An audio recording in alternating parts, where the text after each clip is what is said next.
दिलों में हो फागुन, दिशाओं में रुंझुन, हवाओं में गूंजे मेहनत की नई धुन।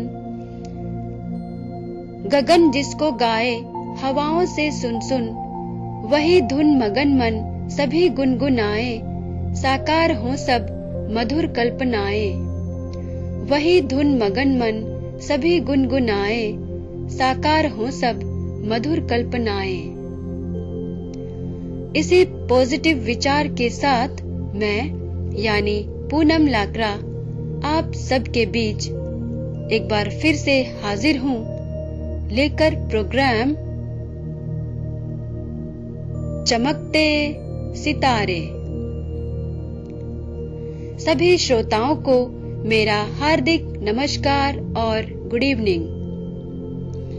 जैसा कि आप जानते ही हैं कि इस प्रोग्राम के माध्यम से हम हर सप्ताह एक ऐसे ख्याति प्राप्त व्यक्ति की चर्चा करते हैं जो चुनौतियों से डरते नहीं, लेकिन अपनी प्रबल इच्छा शक्ति एवं आत्मविश्वास के दम पर कुछ अलग ही कर गुजरते हैं और समाज के लिए आदर्श बन जाते हैं।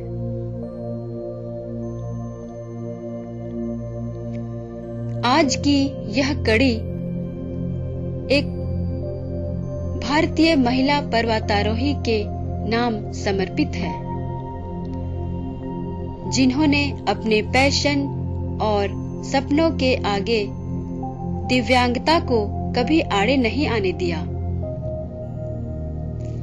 और उन्होंने यह भी प्रूफ कर दिखाया कि अगर मन में कुछ करने का जज्बा हो तो मुश्किलें खुद ब खुद आपके कदमों में झुक जाती हैं।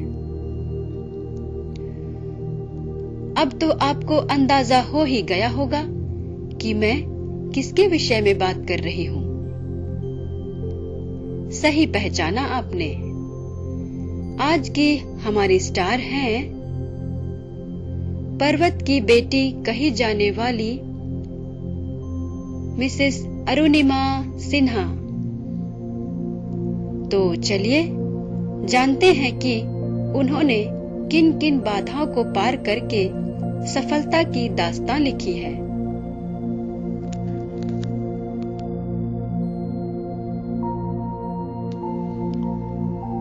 अरुणिमा सिन्हा का जन्म 20 जुलाई 1988 को लखनऊ के नजदीक अंबेडकर नगर में हुआ था।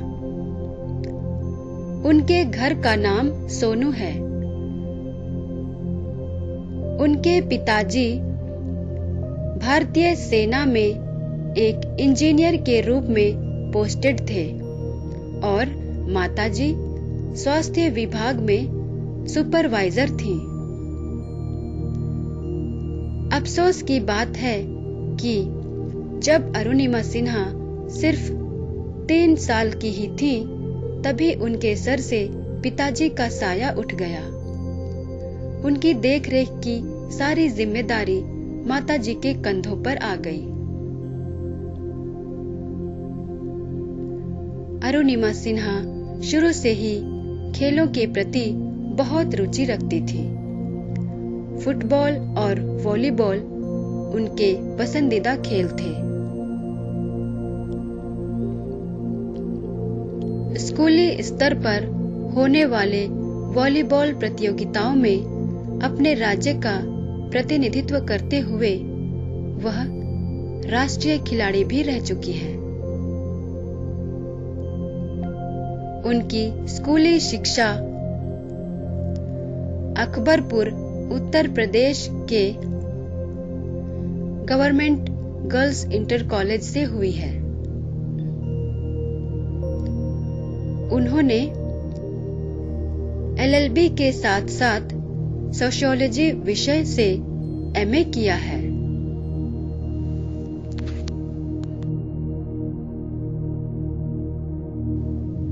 इन सब के अलावा अरुणिमा सिन्हा को फ्री समय में म्यूजिक सुनना, तरह तरह की किताबें पढ़ना तथा ट्रैकिंग करना बहुत पसंद है। स्वामी विवेकानंद जी के विचारों ने उन्हें अत्यधिक प्रभावित किया है, इसीलिए वे उनको अपना आध्यात्मिक गुरु भी मानती हैं। अपने परिवार की आर्थिक स्थिति को और बेहतर करने के लिए उन्होंने पढ़ाई के साथ साथ नौकरी करने का मन बना लिया था और कई विभागों में नौकरी के लिए आवेदन भी कर दिया था। सब कुछ बड़े आराम से चल रहा था, परंतु एक दर्दनाक ट्रेन दुर्घटना ने उनकी जिंदगी को तहस नहस कर दिया।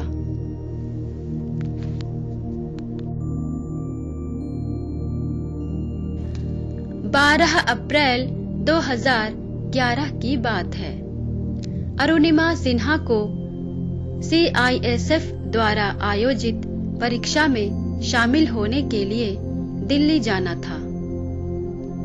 शायद समय की कमी थी अथवा कोई और कारण, ट्रेन में रिजर्वेशन नहीं मिल पाया, तो वह सामान्य टिकट लेकर लखनऊ से चलने वाली पद्मावती एक्सप्रेस के जनरल कोच में यात्रा कर रही थी।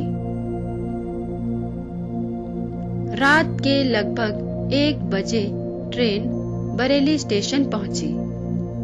वहीं से कुछ बदमाश उस कोच में दाखिल हुए। उनकी नजर अरुणिमा सिन्हा के गोल्डन चेन पर पड़ी और वे उसे छीनने लगे। खिलाड़ी की फितरत होती है कि वह एक एक पल जीत के लिए संघर्ष करता है, गिव अप कभी नहीं करता। जब अरुणिमा सिन्हा ने उनका विरोध किया तो उन्होंने आव देखा ना ताव उसे उठाकर ट्रेन से बाहर फेंक दिया।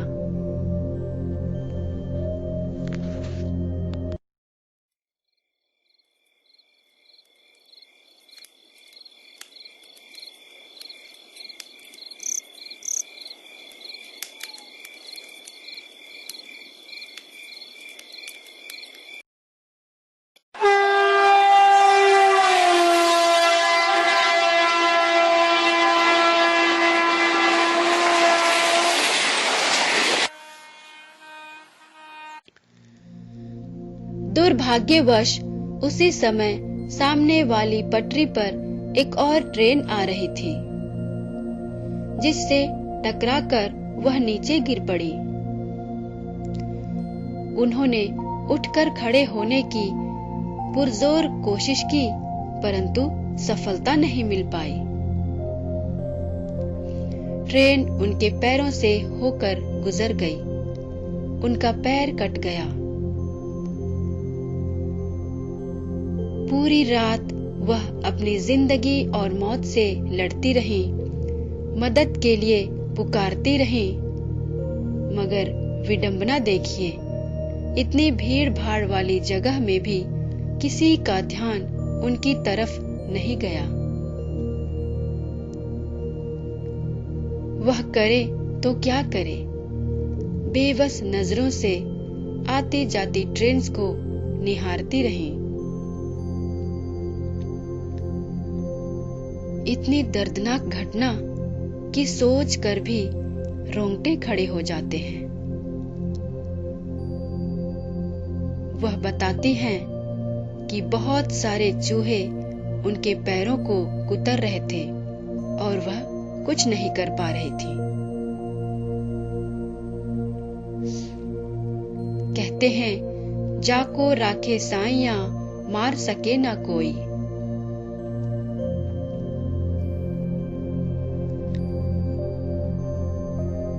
जब सुबह हुई तो गांव के कुछ लोग उन्हें बरेली के निकट एक सरकारी अस्पताल में ले गए।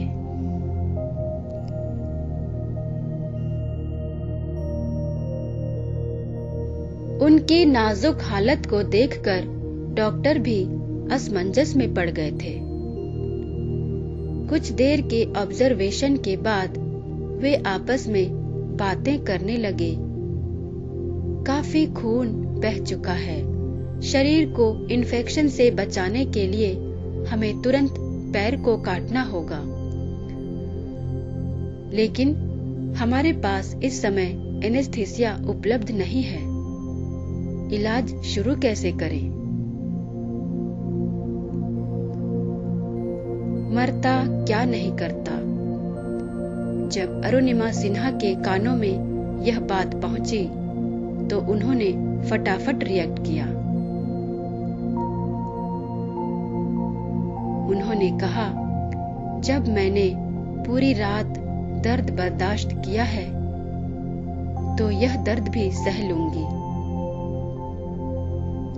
आप मेरे पैर को बिना एनेस्थीसिया ही अलग कर दीजिए।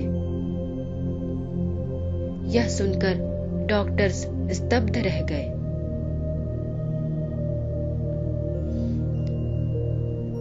आप में से किसी ने क्या कभी सुना है कि एक पेशेंट की जान बचाने के लिए डॉक्टर ने अपना ब्लड दिया हो? मैंने तो अभी तक ऐसा कभी नहीं सुना।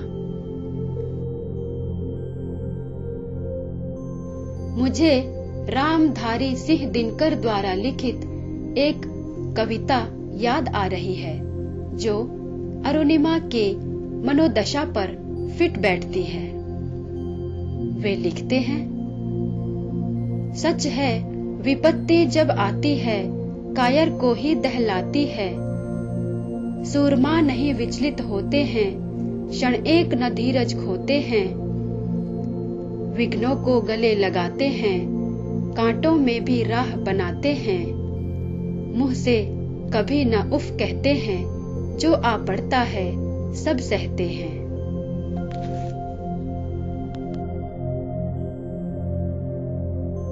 अरुणिमा की हिम्मत को देखकर वहां उपस्थित 2-3 डॉक्टर्स ने अपना एक यूनिट ब्लड देकर बिना देर किए उनका ट्रीटमेंट शुरू कर दिया। छोटा हॉस्पिटल होने के कारण वहां बहुत सारी सुविधाएं उपलब्ध नहीं थीं। अतः 2-4 दिनों बाद उन्हें वहां से king George medical college Lucknow में शिफ्ट कर दिया गया। तब तक तो यह दुर्घटना समाचार पत्रों की सुर्खी बन चुकी थी, क्योंकि अरुणिमा सिन्हा 7 बार की राष्ट्रीय वॉलीबॉल चैंपियन रह चुकी थी। इसलिए रेलवे तथा खेल मंत्रालय की ओर से मुआवजे के रूप में पर्याप्त धनराशि उपलब्ध कराई गई एवं उनके प्रॉपर इलाज के लिए उन्हें जल्द ही नई दिल्ली स्थित एम्स के ट्रॉमा सेंटर में लाया गया।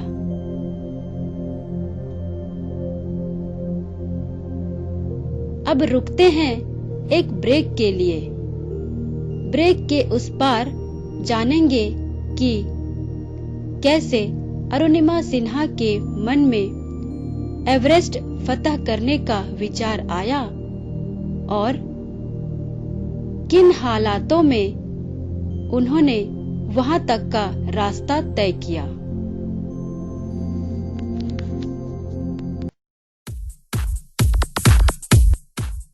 एक मंच जहां मिलती है महत्वपूर्ण जानकारियां। सवाल हो और जवाब दूं। एक मंच जहां होते हैं हंसी और ठहाके। वाह। एक मंच जहां होती हैं चर्चाएं। दूसरी वाली आपको नहीं समर्पित करूंगा। नहीं कीजिए, बड़े स्पोर्टिंग। आप पहले सुन लीजिए, उसके बाद कहिएगा आपको चाहिए समर्पण कि नहीं चाहिए। एक मंच जहां मिलेगा लोकप्रिय संगीत।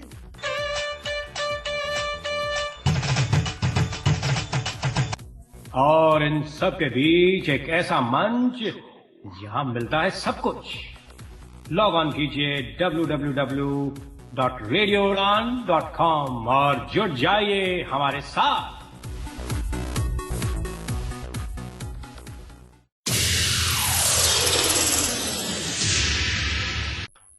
मेरा टॉवल कहाँ पर पड़ा हुआ है? महात्मा गांधी, जिन्हें हम राष्ट्रपिता के नाम से भी जानते हैं, यार तू भारतीय 24 घंटे ब्रेल ही पढ़ता रहता है, कभी चिंतन को- कंप्यूटर पे भी पढ़ लिया कर, तभी तो तुम लोगों के नंबर नहीं आते।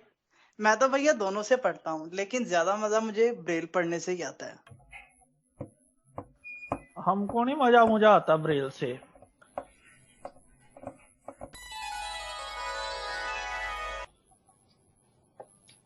यार अभी एग्जाम देने जाना है, तो मैं फटाफट से एक बार एक लुक ले लेता हूँ। शिट, ये कंप्यूटर क्यों नहीं चल रहा मेरा? ओ ये कंप्यूटर क्यों नहीं चल रहा? अबे कंप्यूटर कहाँ से चलेगा, लाइट चली गई है। उफ, अब मैं कैसे पढ़ूं? काश आपने समय पर ब्रेल सीख ली होती तो आज इतनी परेशानियों का सामना न करना पड़ता।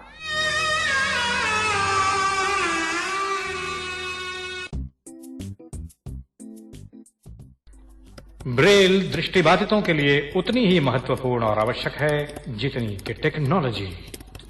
ब्रेल इज अ की towards independent life for the blind. Radio उड़ान द्वारा जनहित में जारी। अब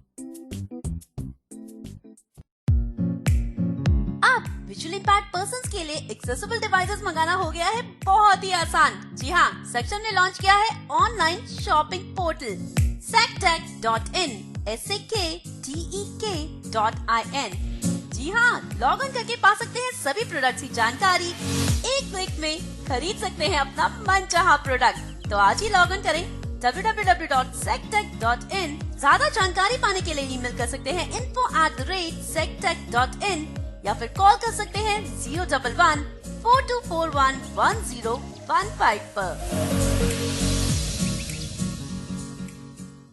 ब्रेक के बाद आप सभी लिसनर्स का एक बार फिर से हार्दिक स्वागत है। ये है रेडियो उड़ान अ फ्लाइट ऑफ लाइफ और आप सुन रहे हैं चमकते सितारे मेरे यानी पूनम लाकरा के साथ। तो हम बात कर रहे थे कि किस प्रकार से कुछ बदमाशों ने अरुणिमा सिन्हा को चलती ट्रेन से बाहर फेंक दिया था और उन्हें सीरियस हालात में एम्स में एडमिट कराया गया था। उनकी यह दशा उनके परिवार वालों से देखी नहीं जाती थी। वे उनसे छुप छुप कर रोते थे। उन्हें लगने लगा था कि अब तो अरुणिमा दिव्यांग हो चुकी हैं। बाकी की जिंदगी उन्हें व्हीलचेयर अथवा बैसाखी के सहारे जीनी पड़ेगी,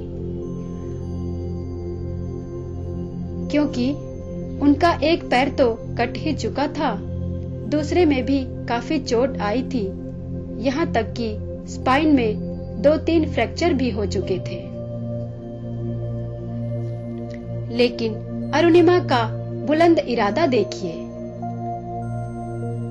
उन्होंने कैसे अपनी सबसे बड़ी कमजोरी को अपने जीने का हथियार बना लिया।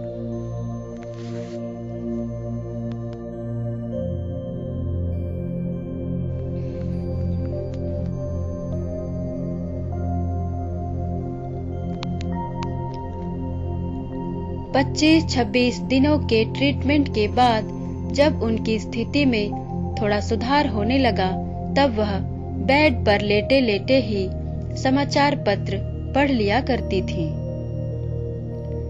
उसी दौरान उन्होंने माउंटेनियरिंग से संबंधित कुछ आर्टिकल्स पढ़े, जिनसे प्रेरित होकर उन्होंने यह संकल्प कर लिया कि वह ठीक होने के बाद माउंट एवरेस्ट की चढ़ाई जरूर करेंगी। आपने अक्सर सुना और देखा होगा कि जब इस तरह की कोई बड़ी दुर्घटना होती है तो अफवाहों का बाजार भी गर्म होने लगता है। मीडिया की ओर से यह रिपोर्ट आई कि अरुणिमा के पास टिकट नहीं था और वह टीटी से बचने के लिए ट्रेन से कूद पड़ी। यह भी रिपोर्ट छपी कि उन्होंने आत्महत्या करने के उद्देश्य से ही ट्रेन से छलांग लगाई थी। जरा सोचिए, जब एक व्यक्ति पहले ही इतनी सारी समस्याओं से घिरा हो तो इस तरह की नकारात्मक खबरों का उसके दिलो दिमाग पर क्या असर पड़ेगा। हालांकि परिवार वालों की तरफ से इस प्रकार की सभी बेबुनियाद खबरों का जोरदार विरोध किया गया, परंतु अरुणिमा के मन में प्रतिकार की भावना भड़क उठी। उन्होंने मन ही मन ठान लिया था कि वह ऐसा कुछ कर दिखाएंगी जिससे उनके खिलाफ बोलने वालों का मुंह हमेशा हमेशा के लिए बंद हो जाएगा।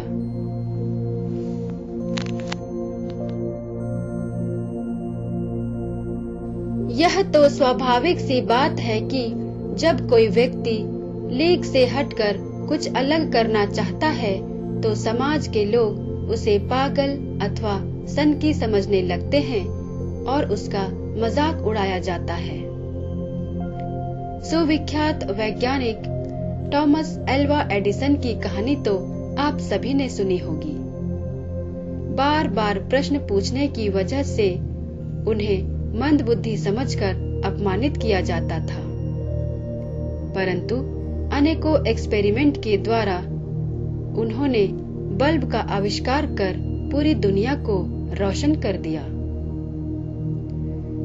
जब अरुणिमा के रिश्तेदारों को यह बात पता चली कि वह माउंटेनियरिंग करना चाहती हैं, तो लोग आपस में कहते थे, अपना एक पैर खो देने की वजह से वह अभी सदमे में है, उसका मानसिक संतुलन बिगड़ चुका है और उसे मानसिक डॉक्टर की जरूरत है। उनकी माँ, जिन्होंने अपनी जिंदगी में स्वयं भी बहुत संघर्ष किया था, बैकबोन बनकर हमेशा उनके साथ खड़ी रहती थी। माँ और उनके जीजाजी उन्हें हमेशा मोटिवेट करते थे, क्योंकि उन्हें यकीन था कि आज वह जो कुछ सोच रही हैं, वह एक दिन जरूर पूरा होगा।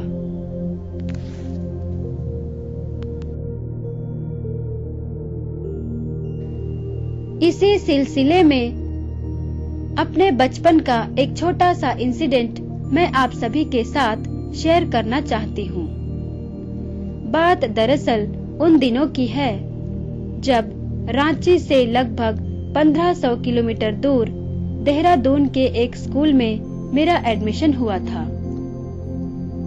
तब गांव के कुछ लोग मेरे पिताजी से अक्सर पूछा करते थे कि आपने अपनी बेटी को इतनी दूर क्यों भेज दिया। पता है उन्होंने क्या जवाब दिया था? उन्होंने कहा, मेरी बेटी जब पढ़ लिख जाएगी तो देहरादून क्या, वह मुझे अमेरिका तक लेकर जा सकती है। यद्यपि आज पिताजी मेरे साथ नहीं हैं, मगर मुझे इस बात की खुशी है कि उन्होंने मुझे इस काबिल बना दिया कि मैं अमेरिका तो नहीं, फिलहाल थाईलैंड की सैर जरूर कर आई हूँ। सचमुच पेरेंट्स को बच्चों की काबिलियत पर कितना विश्वास होता है।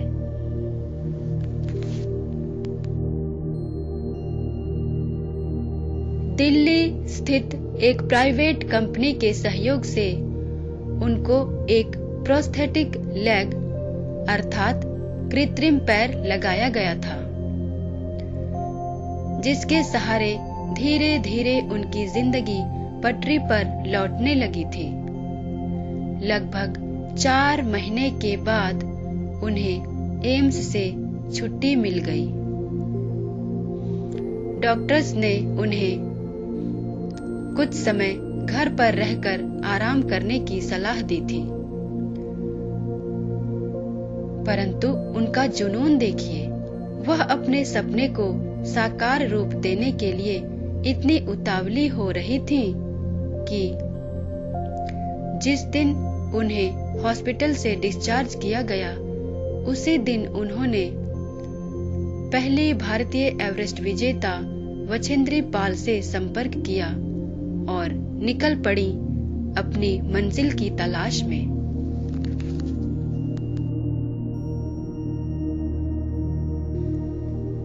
जब अरुणिमा जमशेदपुर झारखंड पहुंची और वछेंद्री पाल मैडम ने उन्हें देखा तो उनकी आंखों में आंसू आ गए। उन्होंने कहा, तुमने इस हालात में एवरेस्ट जैसे दुरूह पहाड़ी के बारे में सोचा? समझो तुमने अपने लिए तो एवरेस्ट फतह कर ही लिया है, बस दुनिया के लिए तारीख की घोषणा करनी बाकी है। यह वाक्य सुनकर उनका उत्साह दुगना हो गया, क्योंकि फैमिली मेंबर के अतिरिक्त पहली बार किसी ने उन पर इतना भरोसा जताया था।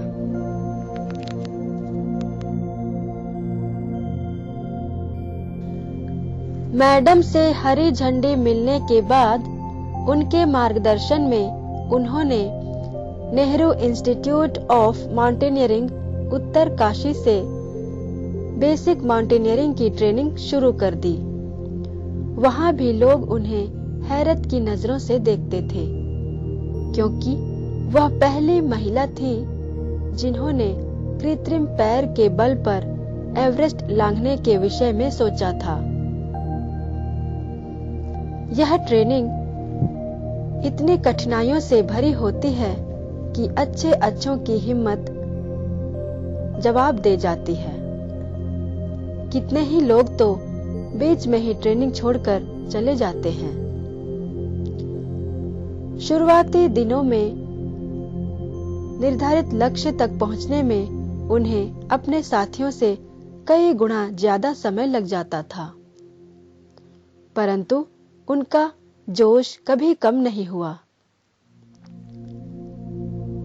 यह दोहा तो आपने बहुत बार पढ़ा होगा, करत करत अभ्यास के जड़मति होत सुजान, रस रे आवत जात ते सिल पर परत निशान। अर्थात जिस तरह रस्सी के बार बार रगड़ से कठोर पत्थर पर भी निशान पड़ जाते हैं, उसी प्रकार बार बार के अभ्यास से मूर्ख व्यक्ति भी बुद्धिमान बन जाता है। उन्होंने अपना प्रयास जारी रखा और एक समय ऐसा भी आया जब वह लक्ष्य तक लोगों से पहले पहुंच जाती थी। पीछे से आकर लोग पूछते थे, मैडम आप खाती क्या हो? इतनी जल्दी कैसे पहुंच जाती हो? उस समय उनको कितनी खुशी होती होगी, यह तो वही समझ सकती हैं।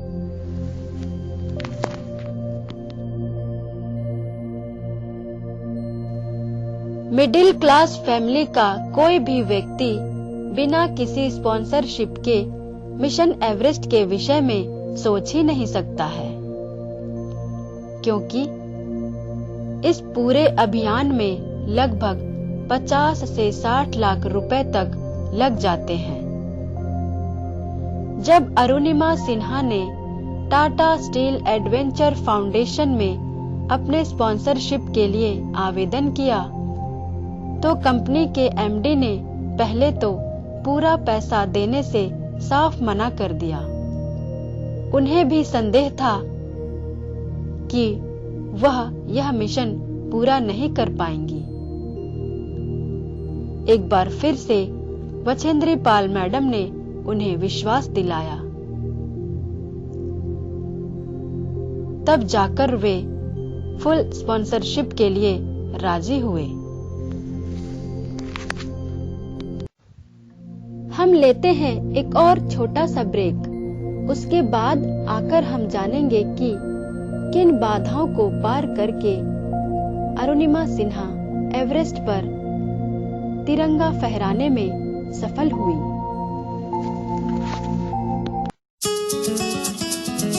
मैं हूँ किरण बेदी, हमेशा सुनो रेडियो उड़ान। आज ही अपने मोबाइल फोन पर ऐप स्टोर या फिर प्ले स्टोर से डाउनलोड कीजिए रेडियो उड़ान का ऑफिशियल ऐप या फिर लॉग इन कीजिए www.radioudan.com। सुनते रहिए रेडियो उड़ान, a flight of life. Radio Udan presents a unique show for disabled world, Community Colors. नमस्कार दोस्तों, आप सभी का स्वागत है कम्युनिटी कलर्स में और मैं हूं ज्योति मलिक। प्रोग्राम कम्युनिटी कलर्स को आप हर शुक्रवार रात 9 बजे से 10 बजे तक www.radioudan.com पर सुनते हैं और इस प्रोग्राम को YouTube पर भी सुना जा सकता है। इस प्रोग्राम में आपको वीकली डिसेबिलिटी न्यूज बताई जाती है, जॉब अलर्ट्स बताए जाते हैं और पर्सनालिटी डेवलपमेंट पर हम बात कर रहे हैं। जी हाँ, पर्सनालिटी डेवलपमेंट सेक्शन में हर बार होता है एक यूनिक टॉपिक आपकी पर्सनालिटी को एनहांस करने के लिए। तो सुनना ना भूलें हर शुक्रवार रात 9 से 10 और पुनः प्रसारण हर शनिवार दोपहर 4 से 5। रेडियो उड़ान की ऐप आप डाउनलोड कर सकते हैं प्ले स्टोर या फिर ऐप स्टोर से। रेडियो उड़ान का यूट्यूब चैनल सब्सक्राइब करना बिल्कुल मत भूलिए। स्टे अपडेटेड विद रेडियो उड़ान, flight of life. Corona virus की वैश्विक महामारी के दौर में हम सबके लिए जरूरी हो जाता है कि हम अपना ऑक्सीजन लेवल चेक करते रहें और उसका ख्याल रखें। इसीलिए तो सक्षम ने आपके लिए लॉन्च किया है डिजिटल टॉकिंग ऑक्सीमीटर। इस ऑक्सीमीटर पर आप अपने फिंगर्स रखकर अपना ऑक्सीजन लेवल चेक कर सकते हैं। तो इंतजार किसका कर रहे हैं? अभी ऑर्डर कीजिए sectec.in से SAKTEK.in से। वैसे तो ये ऑक्सीमीटर 3000 का है, पर पहले 10 ऑर्डर्स पर सक्षम आपको दे रहा है 200 रुपए का डिस्काउंट। अभी ऑर्डर कीजिए और अपनी हेल्थ का रखिए खास ख्याल सक्षम के साथ। फॉर मोर इन्फो कॉन्टैक्ट सक्षम at 9266626368।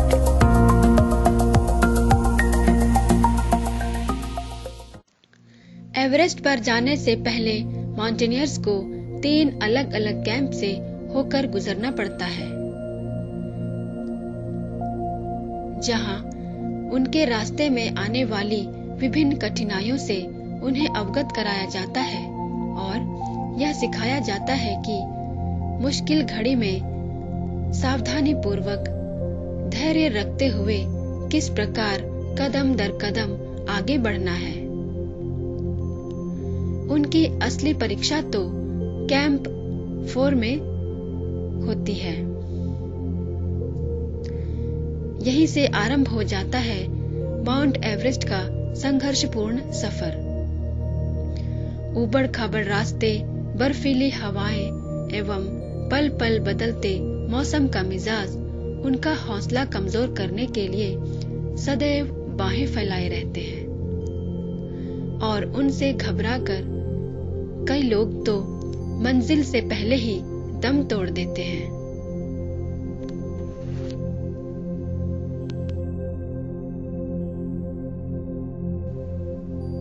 शायद आप लोगों को इस बात की जानकारी होगी कि कुछ माउंटेनियर्स तो डायरेक्टली एवरेस्ट की चढ़ाई कर लेते हैं, परंतु कुछ लोग विपरीत मौसम के अनुसार अपने को अभ्यस्त करने के लिए कम ऊंचाई वाले 1-2 शिखरों को पार करने के बाद ही एवरेस्ट का रास्ता तय करते हैं। अरुणिमा सिन्हा ने भी लंबा रास्ता अपनाते हुए पहले आइलैंड पीक को समिट किया, फिर निकल पड़ी एवरेस्ट की राह पर। एवरेस्ट तक पहुंचने के लिए हर माउंटेनियर को एक लोकल गाइड प्रोवाइड किया जाता है, जिन्हें शेरपा कहते हैं। जब अरुणिमा के शेरपा को यह बात पता चली कि उनके एक पैर में रॉड डली है, और दूसरा पैर आर्टिफिशियल है, तो उसने स्पष्ट शब्दों में कह दिया कि मैं इतना बड़ा खतरा मोल नहीं लेना चाहता। उनके साथ साथ मेरी भी जान जोखिम में पड़ सकती है। बहुत समझाने बुझाने के बाद ही वह उनके साथ चलने के लिए तैयार हुआ।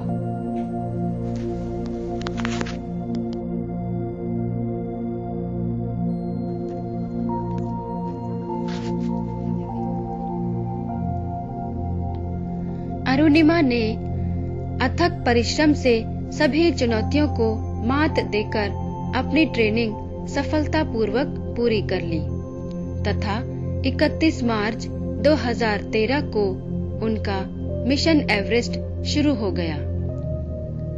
वह बताती हैं कि जैसे जैसे हम ऊपर की तरफ बढ़ रहे थे, पूरे रास्ते पर नीले एवं हरे रंग की बर्फ की चादर बिछी हुई थी, जो देखने में तो अत्यधिक सुंदर लग रही थी, परंतु उन पर चलना उतना ही मुश्किल था। यदि हल्का सा भी किसी का पैर फिसल जाए तो वह सीधे नीचे ही गिरेगा। हम जितना ही आगे बढ़ने की कोशिश करते, तेज सर्द हवा हमें पीछे धकेल देती थी।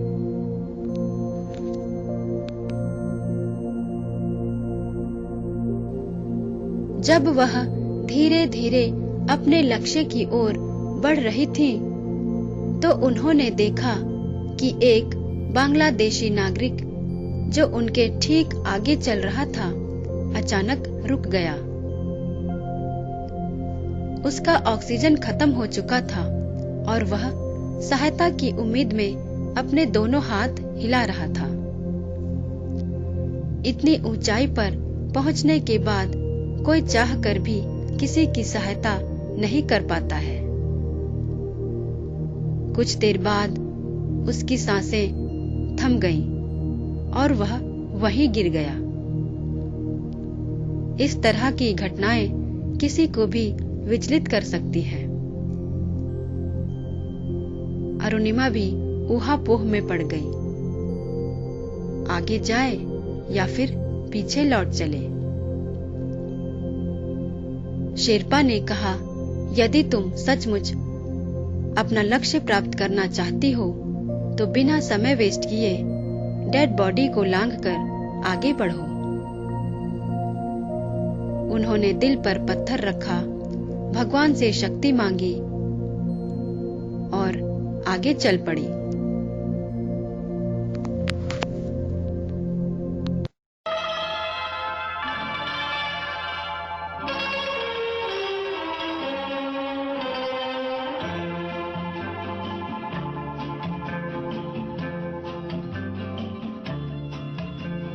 जाना नहीं तू कहीं हार के, कांटों पे चल के मिलेंगे साए बहार के। रुक जाना नहीं तू कहीं हार के, कांटों पे चल के मिलेंगे साए बहार के। ओ राही ओ राही ओ राही ओ राही। ज्यादा दबाव पड़ने के कारण कभी कभी उनका आर्टिफिशियल पैर निकल जाता था और उन्हें दर्द से होकर गुजरना पड़ता था। साथ ही उसे सेट करने में पर्याप्त समय भी लग जाता था। इस लंबे और थका देने वाले सफर के दौरान उन्हें बहुत बार ऐसा महसूस हुआ कि अब वह और आगे नहीं जा सकती है। तब उन्हें स्वामी विवेकानंद जी के इन विचारों ने प्रेरित किया, उठो, जागो और तब तक मत रुको जब तक लक्ष्य की प्राप्ति ना हो जाए। फिर वह अतिरिक्त उत्साह के साथ आगे बढ़ने लगती थीं।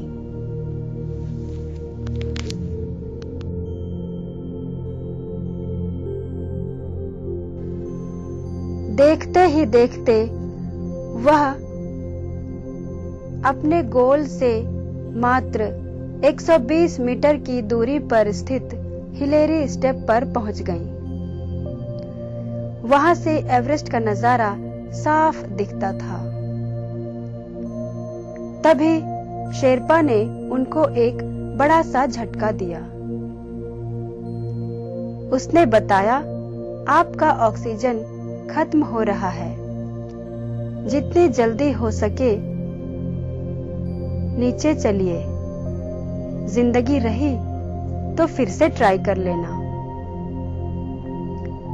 यह सुनकर मानो उनके पैरों तले की जमीन खिसक गई।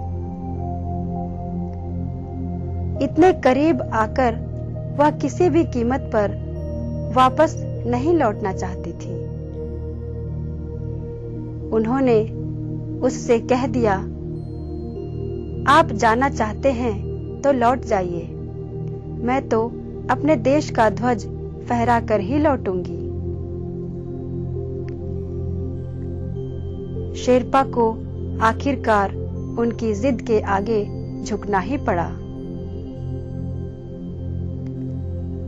दोनों आहिस्ता आहिस्ता आगे बढ़ने लगे।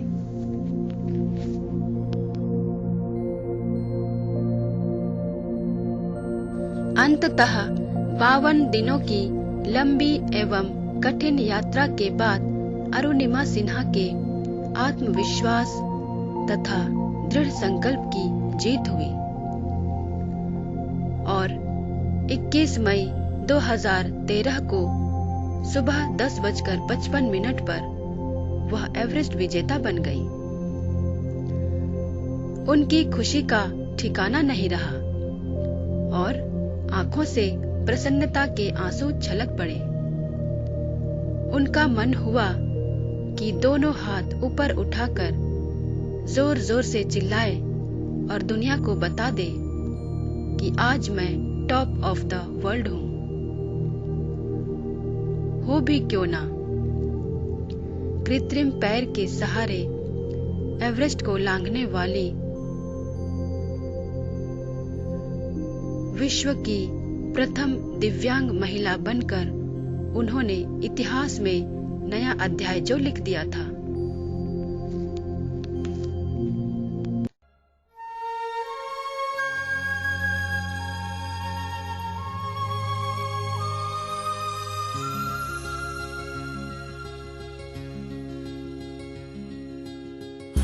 घड़ी बदल रही है रूप जिंदगी, छाँव है कभी कभी है धूप जिंदगी। हर पल यहाँ जी भर जियो, जो है समा कल हो न हो। हर घड़ी बदल रही है रूप जिंदगी, छाँव है कभी कभी है धूप जिंदगी। हर पल यहाँ जी भर जियो, जो है समा कल हो न हो। सबसे पहले अरुणिमा ने कपड़े के एक टुकड़े पर भगवान को शुक्रिया लिखा और उसे बर्फ में दबा दिया। फिर तिरंगा फहराया और कुछ तस्वीरें खिंचवाईं।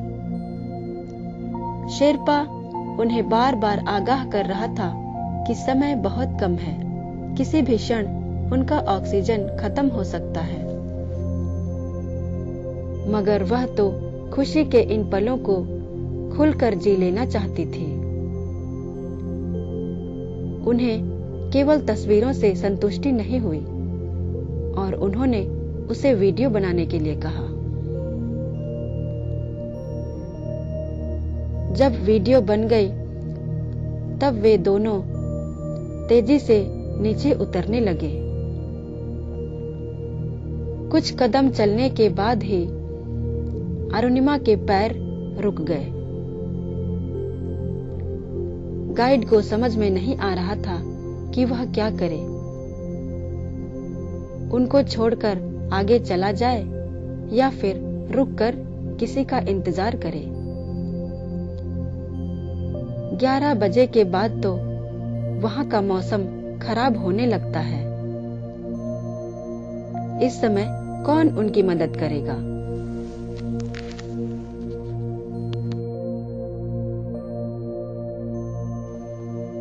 उनकी किस्मत थी या फिर ईश्वर की असीम कृपा। थोड़ी देर बाद एक ब्रिटिश क्लाइंबर ऊपर आ रहा था। शायद उसे विश्वास हो चुका था कि अब वह अपनी मंजिल तक नहीं पहुंच सकता है। उसके पास ऑक्सीजन के 2 सिलेंडर थे। उसने एक को वहीं फेंक दिया और तेजी से नीचे जाने लगा। गाइड की नजरें तो उस तरफ ही लगी थी। उसने फटाफट जाकर वह सिलेंडर उठाया और अरुणिमा को लगा दिया।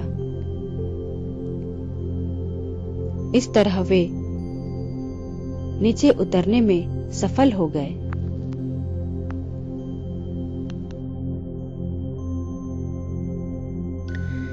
जब वह नीचे पहुंची तो उनके ग्रुप के सभी सदस्य उन्हें आश्चर्यचकित होकर देखने लगे। किसी को यकीन ही नहीं हो पा रहा था कि वह सुरक्षित वापस आ चुकी है। परिवार में तो खुशी की लहर दौड़ गई और देश भर से बधाई संदेशों की झड़ी लग गई। उनका कारवां यही नहीं थमा। माउंट एवरेस्ट की सफलता से उत्साहित होकर उन्होंने निश्चय कर लिया कि वह 7 महाद्वीप के सभी उच्चतम शिखरों पर विजय प्राप्त करेंगी। और आपको यह जानकर हैरानी होगी कि उन्होंने 6 सालों के अंदर अंदर mount Kilimanjaro Africa, mount Elbrus Europe, mount Kosciuszko Australia तथा माउंट विंसेंट अंटार्कटिका इत्यादि सभी उच्चतम शिखरों पर देश का परचम लहराया। और ऐसा करने वाली वह विश्व की एकमात्र दिव्यांग महिला बन गई।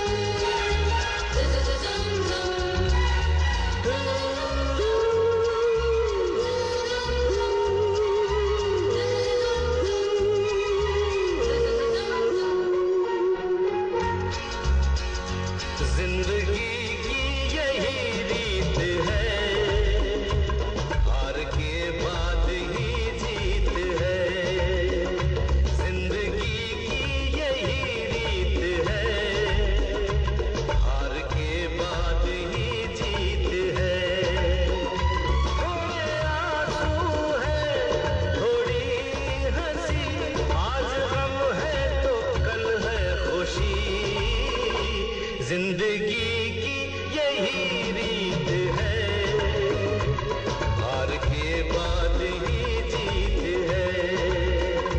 थोड़े आंसू है, थोड़ी हंसी, आज गम है तो कल है खुशी। जिंदगी की यही रीत है, हार के बाद ही जीत है। आज वह युवा पीढ़ी के लिए एक रोल मॉडल है और अलग अलग जगहों में जाकर एक मोटिवेशनल स्पीकर के तौर पर लोगों को प्रेरित करती है। साथ ही वह अपने एक ड्रीम प्रोजेक्ट पर काम कर रही है। उनकी दिली इच्छा है कि वह गरीब एवं दिव्यांग बच्चों के लिए एक अंतरराष्ट्रीय स्पोर्ट्स एकेडमी बनाए, जहां उन बच्चों को आवश्यक सुविधाओं के साथ साथ बेहतर अवसर उपलब्ध कराया जा सके। शायद आप में से बहुतों को पता होगा कि करण जौहर उनकी कहानी पर आधारित एक बायोपिक बना रहे हैं। पहले खबर आई थी कि आलिया भट्ट उसमें अरुणिमा की भूमिका निभाएंगी, पर कुछ समय पहले उन्होंने अपना नाम वापस ले लिया है। अब देखते हैं कि यह भूमिका अब किसे मिलती है।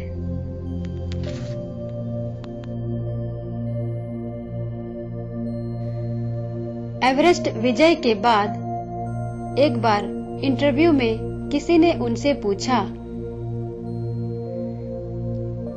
इतने कम समय में एक बड़े एक्सीडेंट से उभरकर आपने इतने बड़े सपने को कैसे साकार कर दिखाया? तो उन्होंने क्या उत्तर दिया, सुनिए उन्हीं की जुबानी।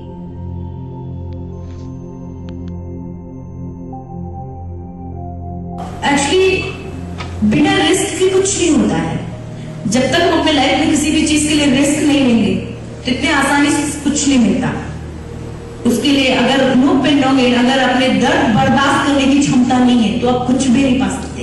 जीवन में एक नए लक्ष्य तैयार करिए और उस गोल पर इतना फोकस करिए कि ऊपर वाला भी देने पे मजबूर हो जाए। बस और कुछ नहीं, एक्स्ट्रा कुछ भी नहीं। अभी तो इस बाज की असली उड़ान बाकी है, अभी तो इस बाज की असली उड़ान बाकी है, अभी तो इस परिंदे का इम्तिहान बाकी है। अभी अभी मैंने लांघा है समुद्रों को, अभी तो पूरा आसमान बाकी है।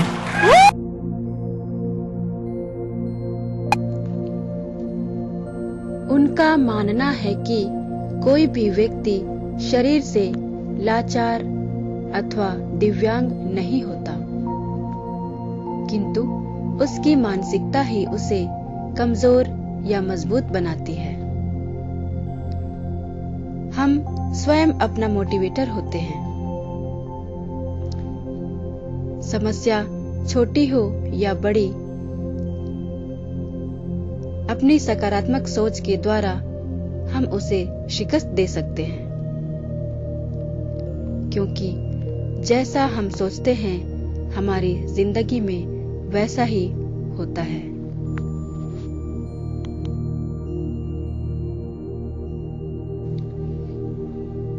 श्रोताओं, क्या आपको पता है कि अरुणिमा सिन्हा द्वारा लिखी गई किताब born again on the mountain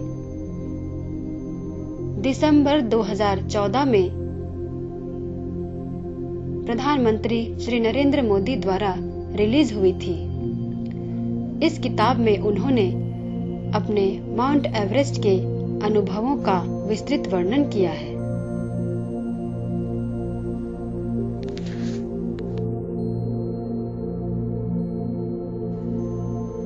अभी तक अरुणिमा सिन्हा को उनकी उपलब्धि के लिए सरकारी एवं गैर सरकारी संस्थाओं के द्वारा बहुत सारे पुरस्कार मिल चुके हैं, जैसे सलाम इंडिया वीरता पुरस्कार India TV 2013, Aspire young achiever award 2012, रानी लक्ष्मीबाई पुरस्कार, मलाला पुरस्कार, यश भारती पुरस्कार, पद्मश्री पुरस्कार 2015, फर्स्ट लेडी पुरस्कार 2016 तथा तेंजिंग नोर्गे राष्ट्रीय एडवेंचर पुरस्कार 2015 वगैरह वगैरह।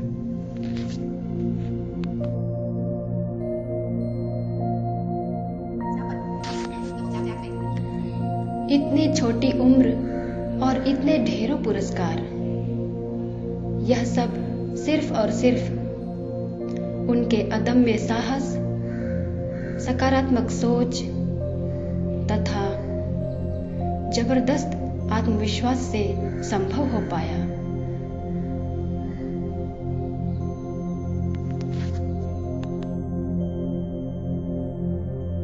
ट्रेन एक्सीडेंट के बाद अक्सर लोग यह सवाल करते थे कि उनसे कौन विवाह करेगा और उनकी आगे की जिंदगी कैसे चलेगी। लेकिन 21 जून 2018 को अरुणिमा सिन्हा श्री गौरव सिंह के साथ विवाह के पवित्र बंधन में बंध गई, जो स्वयं एक पैरा ओलंपियन रह चुके हैं और हर तरह से उनको पूरा सपोर्ट करते हैं।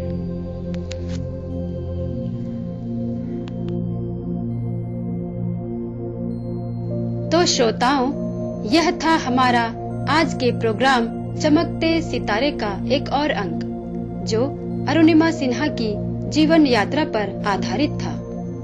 मुझे उम्मीद है आपको यह प्रोग्राम पसंद आया होगा और आपकी जानकारी में कुछ न कुछ जरूर इजाफा हुआ होगा। मैं पूनम लाकरा आपसे फिर मिलूंगी अगले सप्ताह इसी दिन इसी समय पर किसी और सितारे के साथ। तब तक के लिए सुनते रहिए रेडियो उड़ान और अपनी प्रतिक्रियाएं www.radioudan.com पर जरूर शेयर करिए। गुड नाइट, शुभ रात्रि।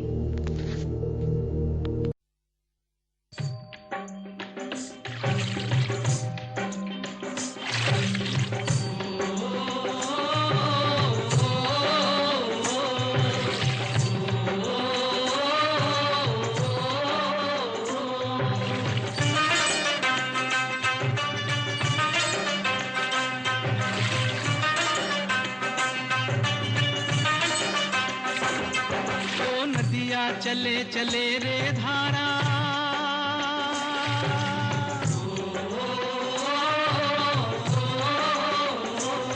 तो नदिया चले चले रे धारा, चंदा चले चले रे तारा। तुझको चलना होगा, तुझको चलना होगा, तुझको चलना होगा, तुझको चलना होगा।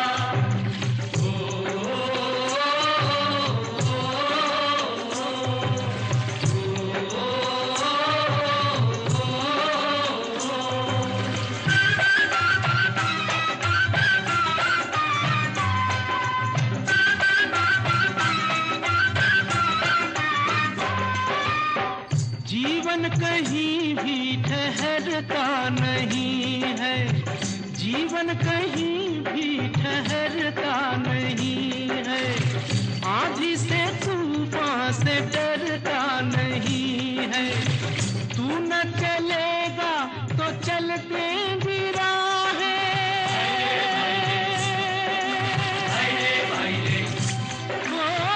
तू न चलेगा तो चलते भी राहें।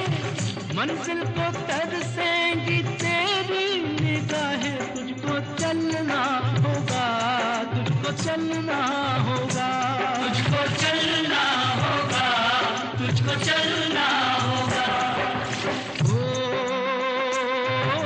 नदिया चले चले रे धारा, चंदा चले चले रे तारा। तुझको चलना होगा, तुझको चलना होगा।